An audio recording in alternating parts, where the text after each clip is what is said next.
आज अरविंद केजरीवाल जी ने दिल्ली विधानसभा चुनाव लड़ने वाले उन प्रत्याशियों से बात की, वो जो चुनाव नहीं जीत पाए किसी भी कारण से।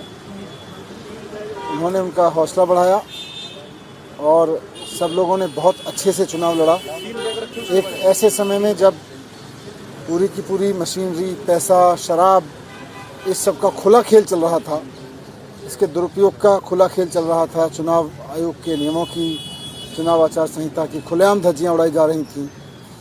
उस सब के बीच इन कैंडिडेट्स ने बहुत शानदार चुनाव लड़ा।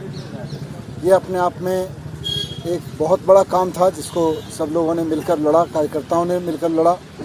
अभी अरविंद केजरीवाल जी ने सबसे बात की, सबके हौसले भी बुलंद हैं और आगे की चर्चा की कि किस तरह से अब जिस इलाके से चुनाव लड़ा है उस इलाके में जनता की सेवा करनी है, जनता के बीच रहना है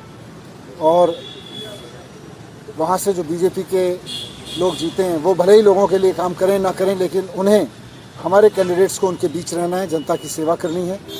और आने वाले समय में अपने इन कैंडिडेट्स का अनुभव पूरे देश के लिए, पार्टी के प्रसार के लिए उनकी ड्यूटी लगाई जाएगी पूरे देश में, तो ये उनके साथ चर्चा हुई।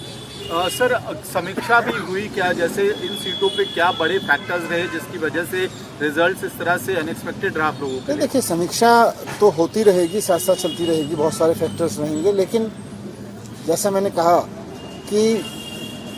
ऐसे समय में जब खुल के पैसे बांटे जा रहे थे, जूते साड़ियाँ बांटे जा रही थी, शराब बांटी जा रही थी, खुल के मशीनरी का दुरुपयोग हो रहा था, वैसे में चुनाव लड़ना कोई आसान काम नहीं था। यह इस सारे